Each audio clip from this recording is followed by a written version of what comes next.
안녕하세요. 칠기조날입니다. 오늘 소개할 책은 영원한 사랑을 이룰 때 삶은 비로소 완성된다.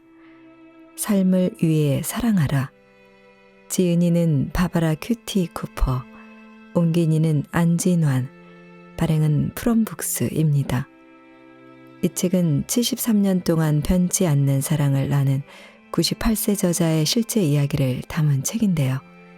저자 바바라 쿠퍼는 20살의 남편인 해리 쿠퍼를 만나 73년을 함께했고 남편을 먼저 떠나보낸 후에도 여전히 그 한 사람만을 사랑하고 있습니다. 그녀는 경제 대공황을 거치며 젊은이들이 상상 못할 고난과 역경도 겪었지만 그 어떤 장애물 앞에서도 흔들림 없이 단 한 사람과 100년 해로하며 한 세기를 보냈습니다. 이 책은 사랑에 대한 이야기뿐만 아니라 결혼 생활 전반에 대한 이야기와 인간관계, 진로, 우정 등 삶에 대한 깊은 통찰까지 우리 인생에 대한 이야기를 담았습니다.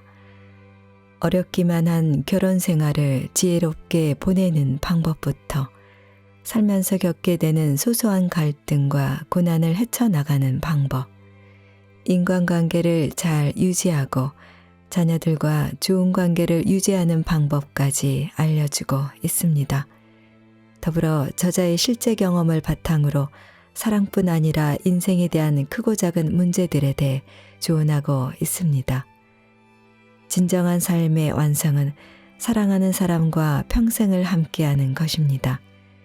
함께 있는 것만으로도 충만해지는 사람을 만나 영원한 사랑을 하는 것. 부와 명예가 있어도 허전한 마음을 감출 길이 없고 사랑에 목마르고 메마른 현대인들에게 이 책은 어제보다 오늘 더 사랑하는 법을 가르쳐 줄 것입니다.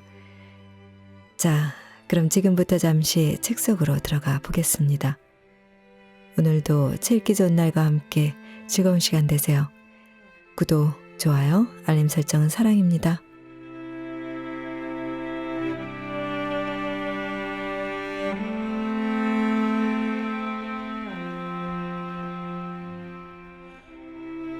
차례 1장.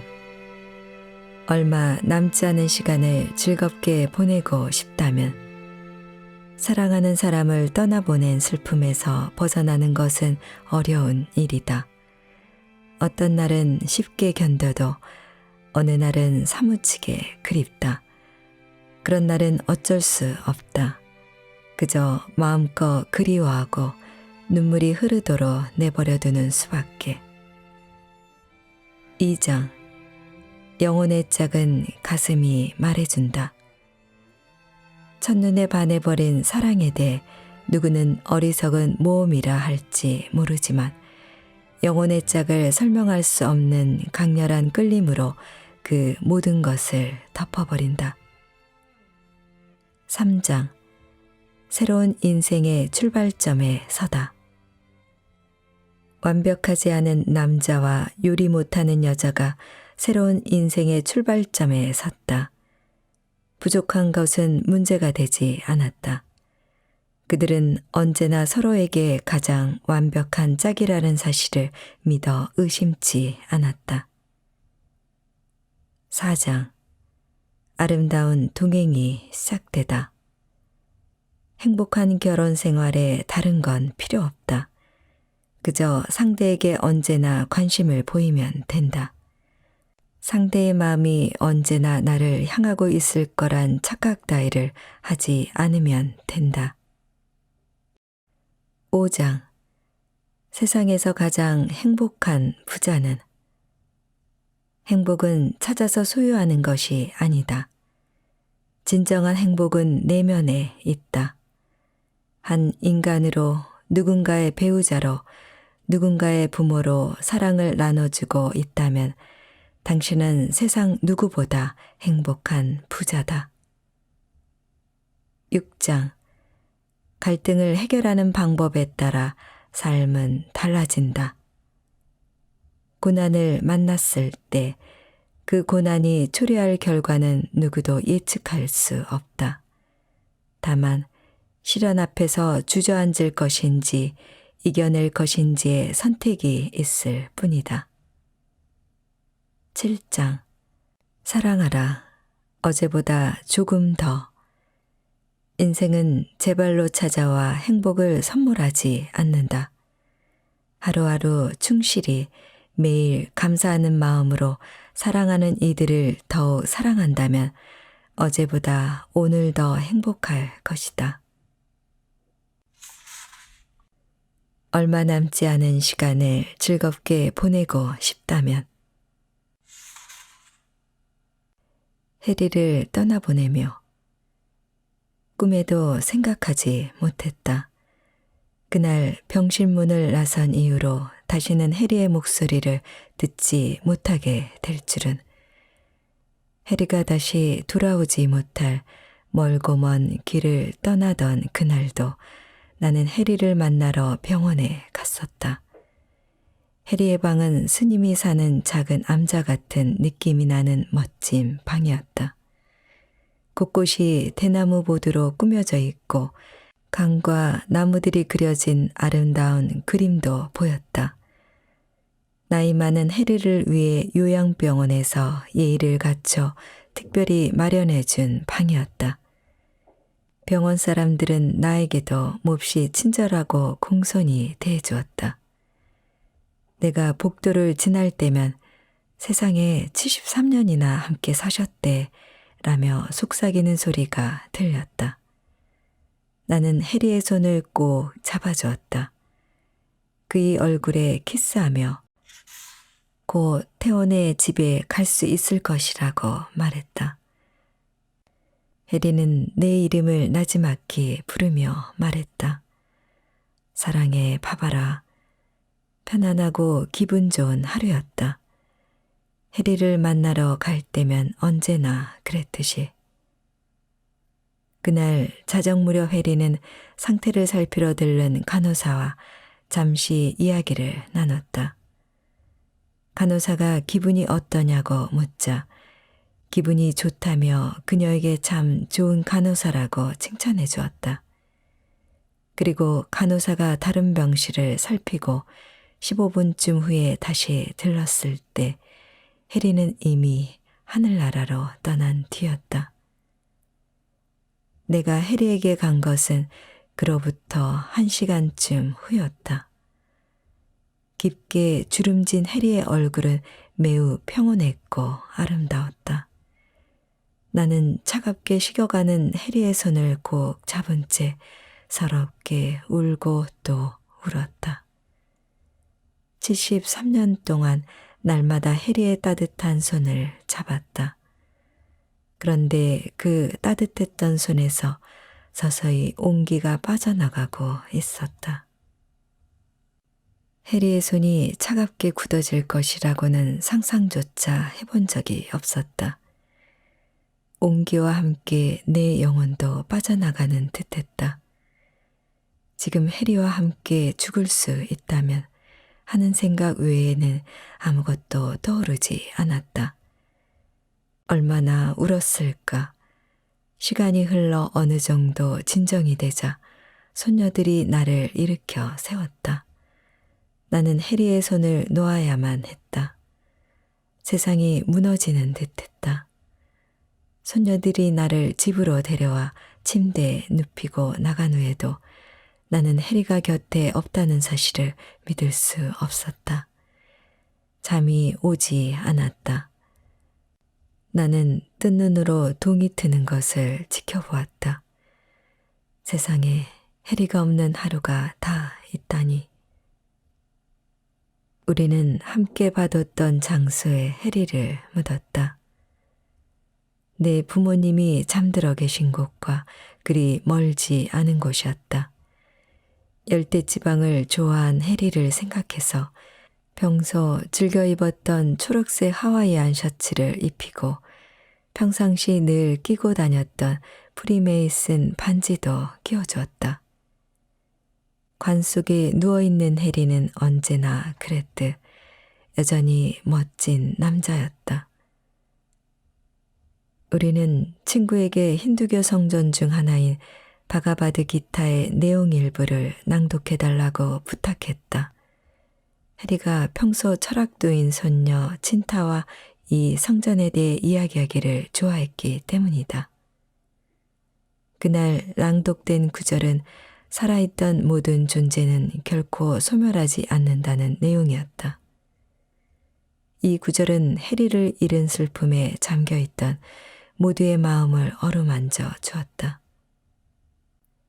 사람이 낡은 옷을 벗고 새 옷으로 갈아입는 것과 마찬가지로 몸 안에 있던 자도 낡은 몸을 벗어던지고 새로운 몸으로 옮겨가느니라. 무기도 그것을 갈라놓지 못하고 불도 그것을 태우지 못하며 물도 그것을 적시지 못하고 바람도 그것을 말려버리지 못하느니라.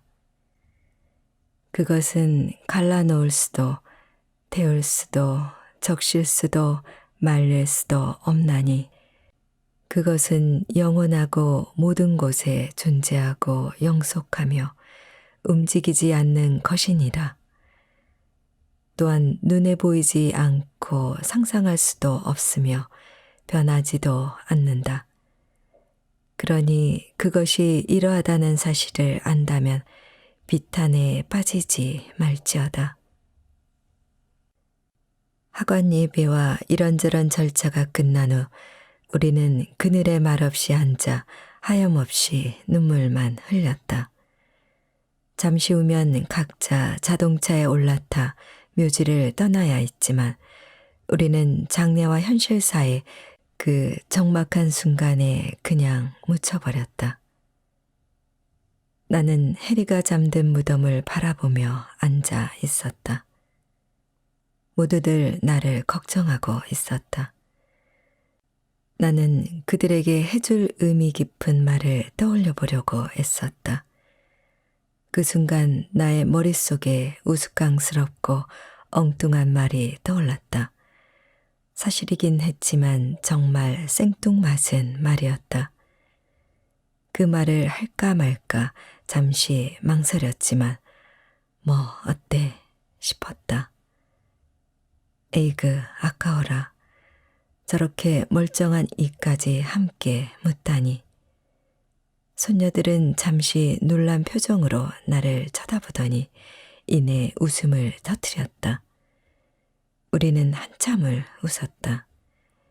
해리는 정말이지 치아만큼은 끝내주게 튼튼했다. 그 덕분에 축 처졌던 분위기가 한결 나아졌다. 나는 생각했다. 그이가 미치도록 그립겠지만 그래도 살아가야 하리라고. 1937년부터 2010년 10월까지 나는 73년간 해리 쿠퍼라는 남자의 아내로 살았다. 나는 20살에 25살인 해리와 결혼했고 93살에 혼자가 되었다. 혼자가 되었다는 사실을 받아들이고 익숙해지는 데는 시간이 필요했다. 그러나 기꺼이 인정하고 다시 앞으로 나아가기로 다짐했다. 해리는 나보다 5살이 많다. 그러니까 따지고 보면 내가 짠하고 나타나 착실한 남편으로 만들어주기 전까지 5년간 자유롭게 인생을 즐겼던 셈이다. 그렇다면 나 역시 적어도 5년 동안은 마음껏 즐겨도 되겠지. 그래야 공평하니까. 결혼해서 살다 보면 5살이라는 차이는 아무렇지도 않게 느껴진다. 물론 나이 많은 쪽이 더 성숙하고 세상 물정에도 밝겠지만 결혼한 순간부터 두 사람은 또래나 다름없다. 해리가 40이었을 때 나는 35이었고 해리가 80이었을 때 나는 75이었지만 우리는 언제나 손을 잡고 함께 걸어가는 친구 같았다. 둘 다 건강한 체질이라 이런저런 문제가 생겨도 꿋꿋하게 회복했다. 항상 그랬기에 우리는 그런 일상에 익숙해져 있었다. 건강에 급격한 변화가 나타나기 시작한 것은 우리가 은퇴자 보호주거단지로 이사한 후 1년쯤 지나서였다. 어느 날 해리는 무심코 일어나다 발을 헛디뎌 넘어졌다. 그 바람에 대퇴골에 금이 갔는데 의사는 수술을 받아야 한다고 했다. 90이 훨씬 넘은 나이에 수술 결정을 내리는 것은 쉬운 일이 아니었다. 하지만 수술을 받지 않으면 앞으로 거의 모든 시간을 앉아서 또는 누워서만 지내야 한다고 했다. 그렇게 움직임 없이 생활하면 폐렴에 걸릴 위험이 높았고 폐렴에 걸리면 다시는 건강을 회복하기 어려울 터였다. 선택의 여지가 없어서 해리는 수술을 받기로 했다. 다행히 수술은 무사히 끝났다. 그런데 물리치료를 시작하고 걷는 연습을 해야 할 때쯤 해리가 힘들어하기 시작했다.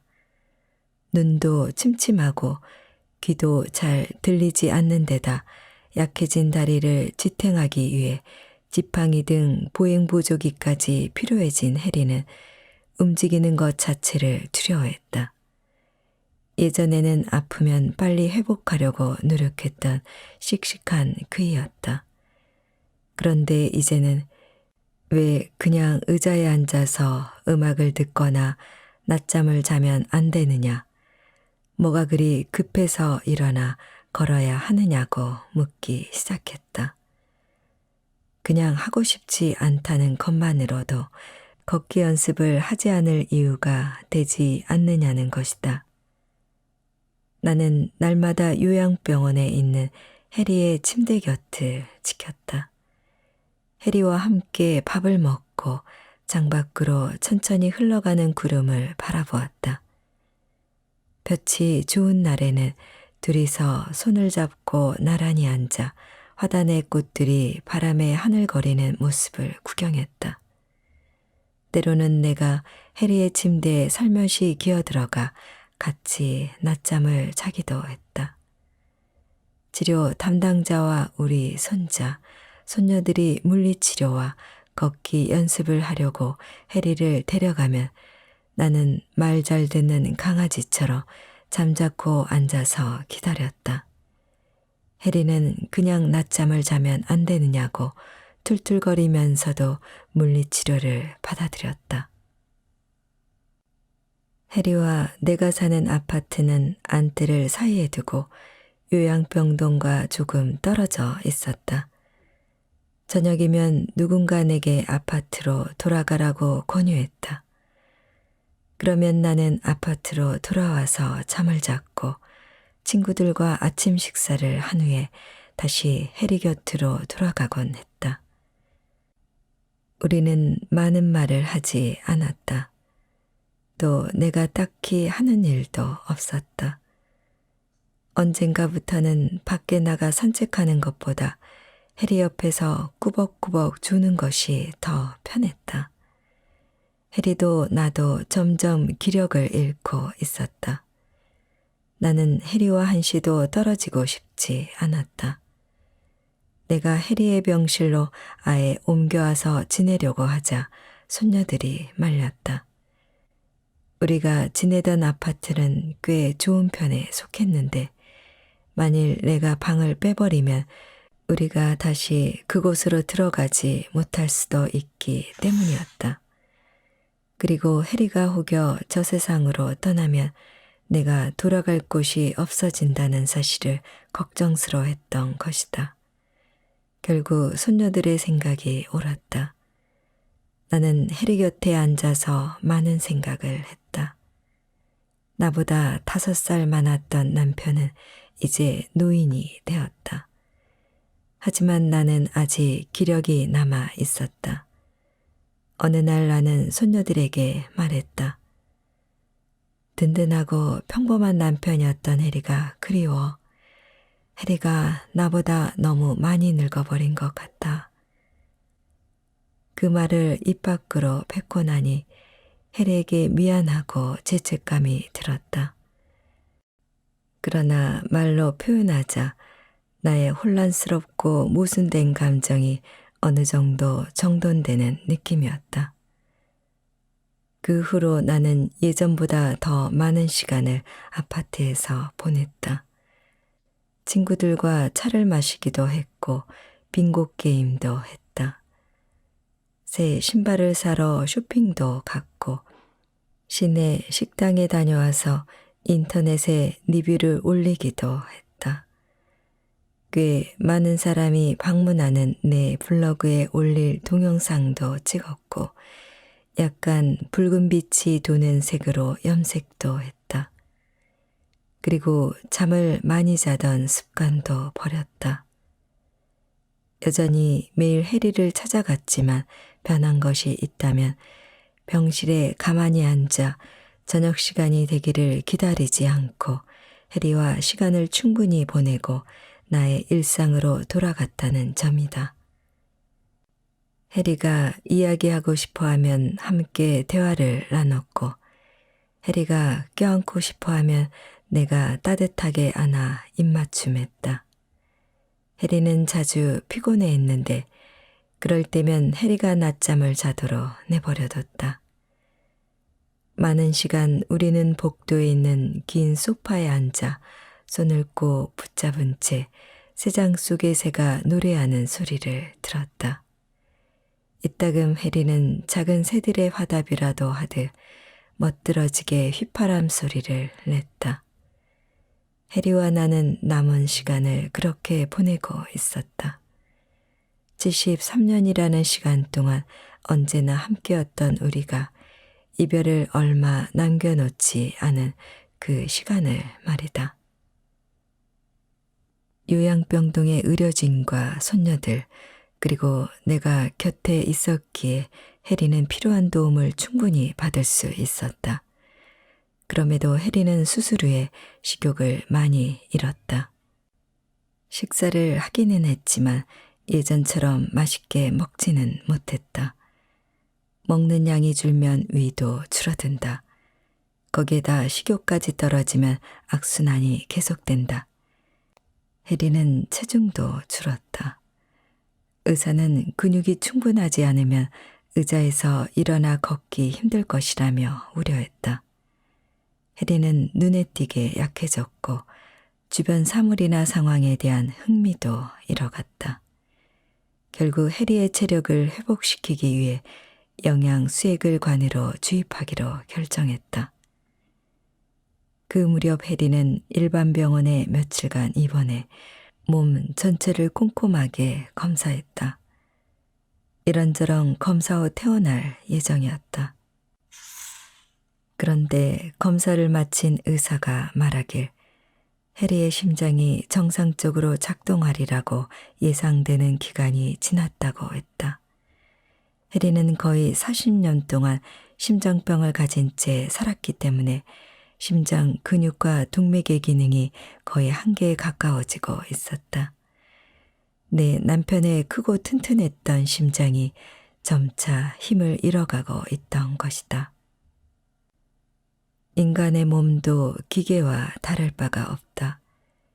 기계처럼 시간이 흐르면 결국 여기저기가 낡고 고장이 난다. 평소 자기 관리를 잘하고 몸에 좋은 음식을 먹고 활동적으로 생활하고 정기적으로 건강검진을 받으면 몸이라는 기계가 망가지는 불가피한 시점을 늦출 수 있다. 그럼에도 너무 오랜 세월을 살면 몸은 결국 무너지게 되어 있다. 여자든 남자든 탱탱하던 엉덩이와 가슴이 힘없이 처지고 인공 무릎 관절이 필요해지기도 한다. 이가 빠지고 풍성하던 머리칼도 잃게 된다.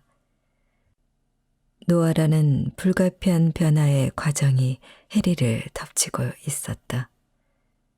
그런 해리의 모습을 지켜보는 나는 가슴이 아팠다. 그리고 그가 떠나는 상상만 해도 말할 수 없이 겁이 났다.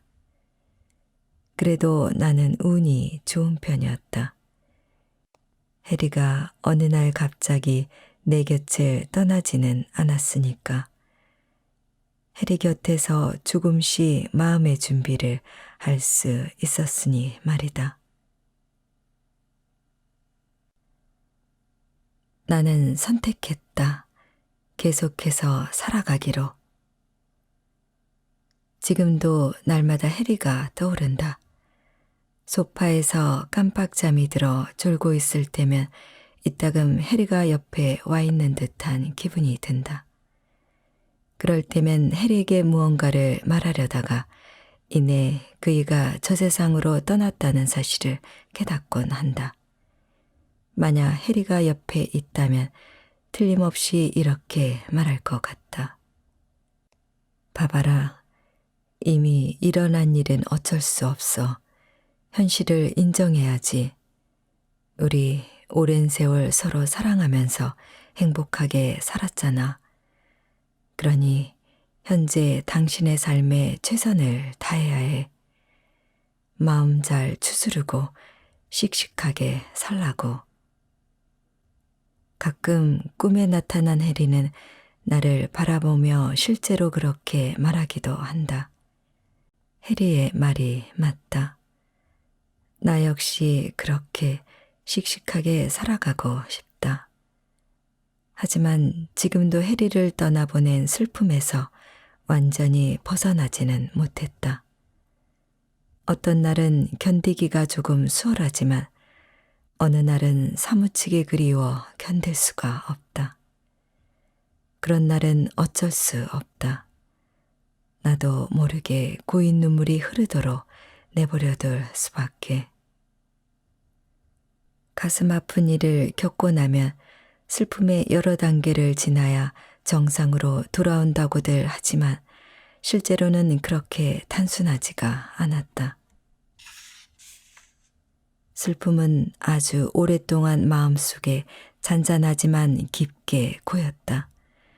나는 내가 느끼는 감정에서 빨리 벗어나려고 서두르지 않았다. 대신 최대한 현재에 충실하고 관대해지려고 노력했다. 해리가 나를 대했던 모습처럼 말이다. 나는 안다. 시간이 약이라는 걸. 나는 가끔 그이가 세상을 떠났다는 사실조차 잊어버리려고 한다. 내가 허락하지 않았으니 그이는 아직 나를 떠난 것이 아니다. 신을 원망하고 싶지는 않다. 설령 원망한다고 해도 그분은 남편을 먼저 떠나보낸 여자가 세상에 나 하나밖에 없는 것은 아니라고 말씀하실 테니까.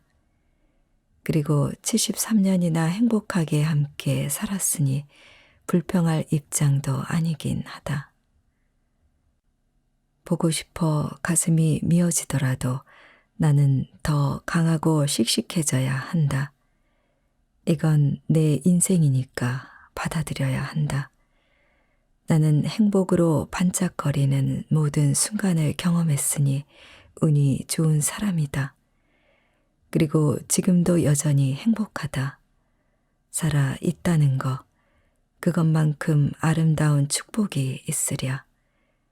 내가 이 세상에 숨쉬며 살아있다는 것은 해리 쿠퍼라는 남자의 모든 것을 기억하는 누군가가 존재하는 셈이 된다.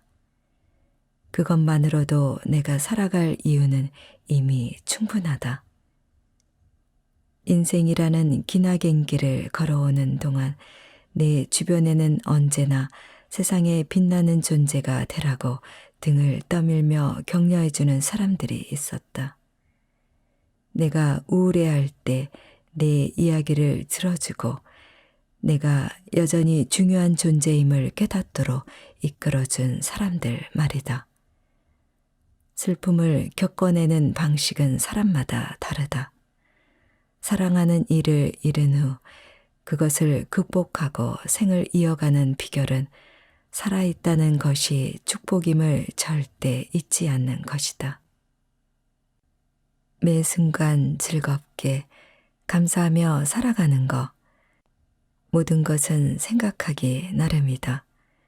행복하게 산다고 해서 이기적인 사람이 되는 것이 아니며 하늘나라로 간 그 사람을 결코 무시하는 것도 아니다. 살아있을 때 애정이 넘치는 관계였다면 떠난 사람을 잊지 못하고 헤맬 필요가 없다. 현실의 삶으로 돌아와도 괜찮다는 얘기다. 모든 살아있는 존재는 언젠가 생이 끝나기 마련이니까. 나는 지극히 평범한 여인이다. 남편과 아이들을 먼저 떠나보냈음에도 매사에 감사하며 사랑하는 이들을 보낸 현실을 받아들였고 세상에는 내 힘으로 어찌할 수 없는 일이 있다는 것을 인정했다. 해리가 없는 세상에서 가끔은 웃고 있는 나를 발견한다. 웃는다고 슬픔이 완전히 사라지지는 않는다. 그렇지만 슬프다고 해서 다시 웃는 일이 불가능한 것도 아니다. 그래서 나는 선택했다. 계속해서 살아가기로.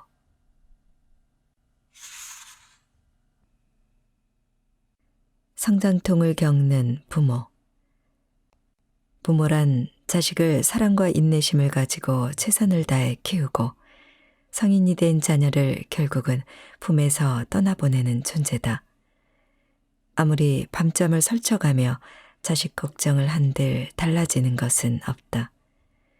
아이들은 훌쩍 자라면 자신들이 원하는 삶을 찾아 떠난다. 그때가 되면 부모는 자식을 조심스럽게 지켜보되 생애 방향을 정해주려고 해서는 안 된다.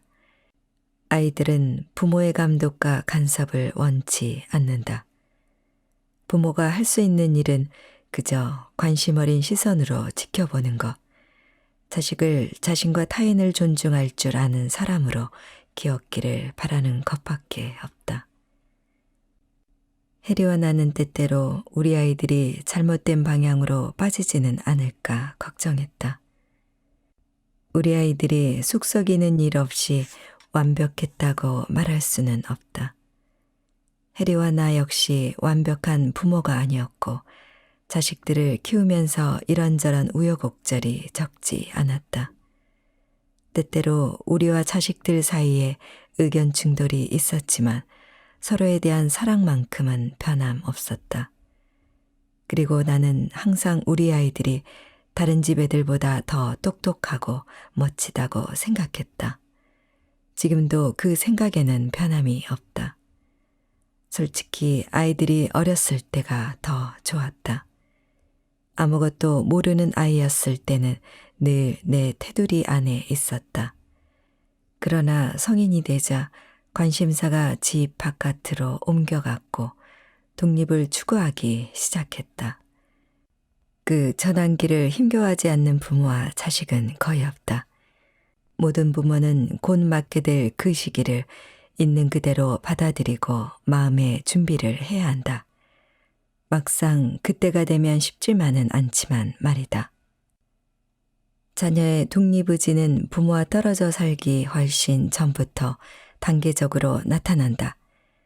아이들이 웬만큼 성장하면 어느 순간부터 부모가 원하는 방향으로 자신을 맞추기보다는 자기 중심으로 생각하기 시작한다.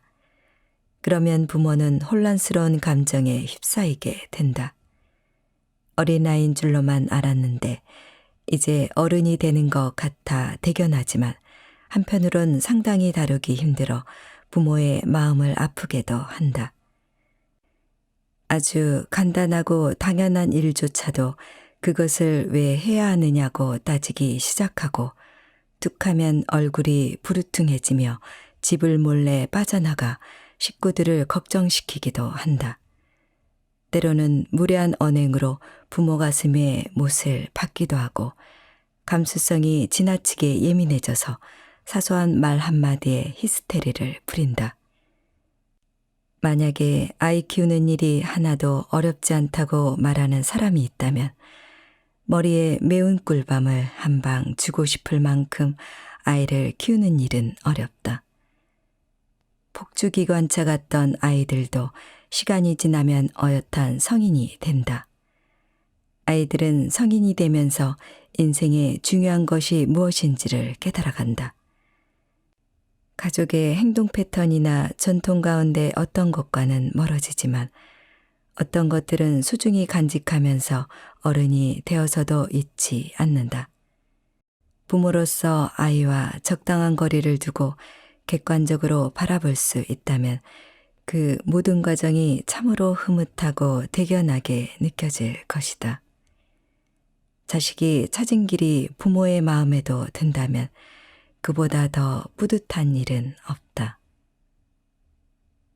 내 페이스북 친구 중 한 명이 10대 자녀 때문에 지독하게 속을 썩고 있다며 조언을 청해왔다. 나는 그녀에게 당신도 나름의 인생을 지닌 사람이라는 사실을 잊지 말라고 당부했다. 10대들은 감정의 기복이 심하고 마음 내키는 대로 행동하기 마련이다. 자녀의 10대 시절이야말로 부모에게 가장 힘겨운 시기다. 그때는 지혜로운 관점을 유지하고 부모 스스로 인생을 즐길 줄 알아야 한다. 자녀를 위해 노력하면서 동시에 부모 자신의 삶도 잃어버리지 않기 위해서는 미묘한 균형 잡기가 필요하다. 쉽지는 않지만 불가능한 일도 아니다. 자식들이 커갈수록 그들에게는 부모가 덜 필요해진다. 좋게 생각하면 자식들에게 쏟는 시간이 줄어든다는 것은 자신과 배우자 그리고 사랑하는 주변 사람들에게 할애할 시간이 많아진다는 의미다. 이 사실을 깨닫고 자식을 뒷바라지하는 역할에서 벗어나자. 그 시간이 남은 생애 동안 당신이 어떤 사람이 될 것인가에 영향을 미친다. 자녀가 성숙한 성인이 되었음을 알려주는 종소리 같은 것은 없다.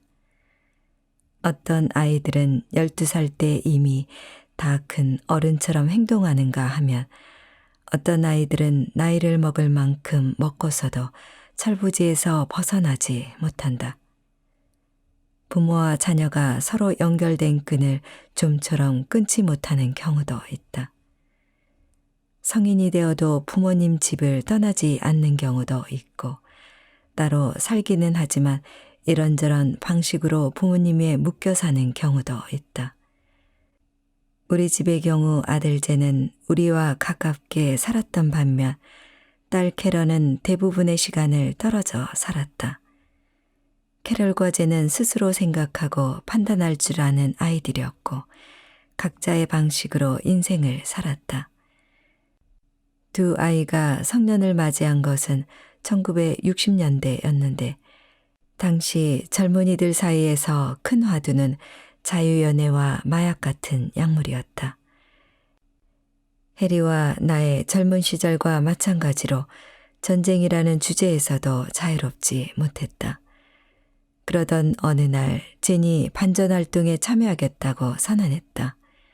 젠은 반전시에 참여했다가 체포되었다. 해리와 나는 젠의 앞날이 걱정되어 일부러 한동안 구금 상태로 놔두었다가 보석금을 내고 데려왔다. 고생을 해봐야 다시는 그런 일에 가담하지 않을 것 같아서였다. 젠은 그때의 경험이 무척 힘들었던지 이후에도 변함없이 베트남 전쟁에 반대한다는 얘기를 꺼내기는 했지만 반전 시위에는 참여하지 않았다. 자녀가 부모 품을 떠날 때 부모는 성장통 비슷한 것을 겪는다. 자녀들이 어렸을 때는 부모가 자녀의 보호막이 되는 것이 당연하지만 자녀가 부모 품을 떠날 때가 되었어도 여전히 그런 태도를 취한다면 문제가 있다. 그리고 자녀가 흥분하는 모습을 보고 싶지 않다면 사사건건 자녀의 일에 신경 쓰고 잔소리를 하거나 명령하고 싶은 충동을 억눌러야 한다.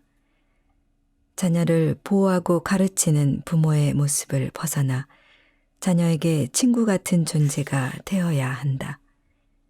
물론 자녀가 큰 실수를 하려고 하거나 잘못된 길로 빠지려고 하면 주저없이 나서야 하겠지만 말이다. 부모는 자식 일에 과도하게 간섭했을 때 미안하다고 사과할 줄도 알아야 하지만 자식이 실수를 하고 위로받고 싶어 할 때는 따뜻하게 안아줄 줄도 알아야 한다. 어쩌면 품 안의 자식일 때보다 품을 떠난 자식에게 좋은 부모가 되는 일이 더 어렵지 않을까. 나는 제네 첫 번째 결혼 생활이 파경을 맞을 때가 가장 속상했다.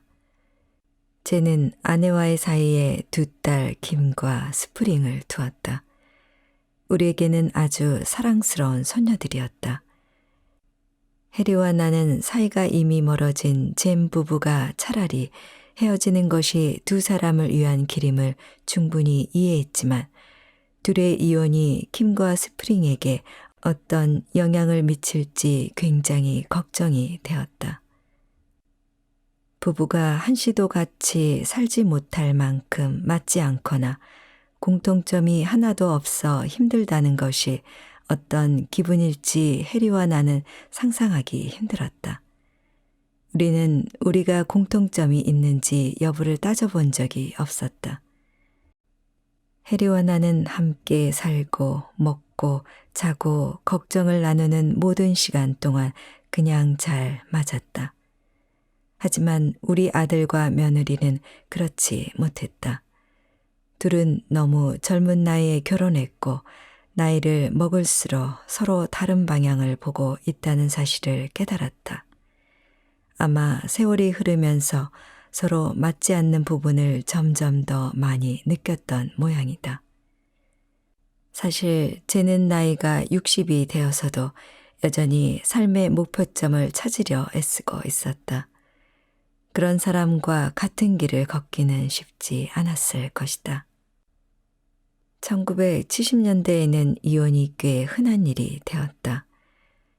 우리의 친구들 중에도 자식이 이혼한 경우가 있었다. 우리는 쟤네게 그 이유를 꼬치꼬치 캐묻지도 탓하지도 않았고 자식들을 위해서라도 헤어지지 말라고 말하지도 않았다. 성인인 자식에게 이렇게 사는 것이 옳은 거야 하며 잔소리를 하는 것은 부질없다는 것을 알고 있었다. 부모의 의견을 자식이 귀담아 들을 수는 있지만 그에게는 스스로 결정을 내릴 권리가 있다. 설령 부모의 마음에 들지 않는 결정일지라도 말이다. 물론 캐럴이나 젠이 굉장히 잘못된 결정을 내리려는 것처럼 보일 때면 우리의 의견을 납득시키려고 애썼다. 그러나 궁극적으로 자기 인생을 책임져야 하는 사람은 자기 자신이다. 우리는 젠의 이혼이 불가피하다는 것을 깨닫고 나서는 그저 모든 일이 순조롭게 정리되기만을 기도했다. 그리고 손녀들이 도움을 필요로 할 때면 언제든 옆에 있어주려고 노력했다. 두 아이는 많은 시간을 우리와 함께 보냈고 그 시간이 참으로 행복했다. 젠의 이혼은 바람직한 상황이 아니었지만 우리 가족 모두는 나름대로 최선을 다했다. 결과적으로 나는 손녀들과 굉장히 특별한 유대감을 쌓으며 가까운 사이가 되었다. 그것은 세상 무엇과도 바꿀 수 없는 소중한 선물이었다. 부모라면 언젠가 자식을 떠나보낼 마음의 준비를 해야 한다. 그들은 일단 세상에 나가면 각자 자신의 길을 찾아가기 마련이다. 때로는 부모 입장에서 자식이 선택한 삶을 살아가는 모습이 못마땅하게 느껴질 수도 있다. 그래도 비난하지 말고 그런 자식의 삶도 받아들여야 한다.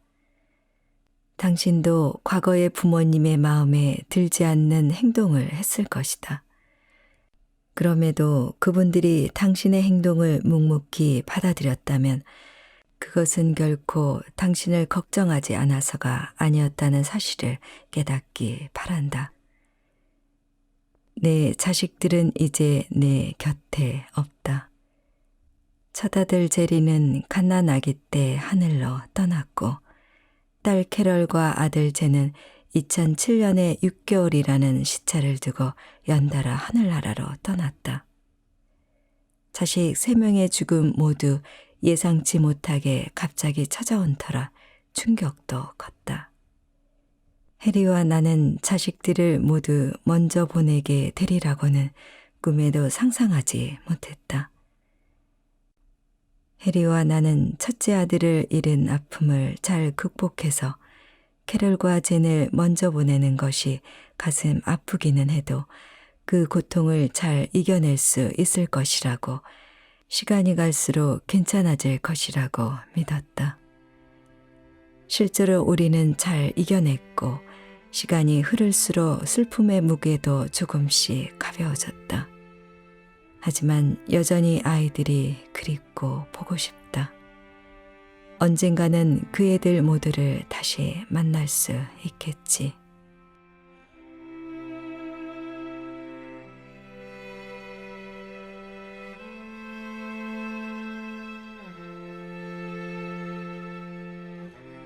제 읽기 좋은 날, 오늘은 삶을 위해 사랑하라를 보내드렸습니다. 감사합니다.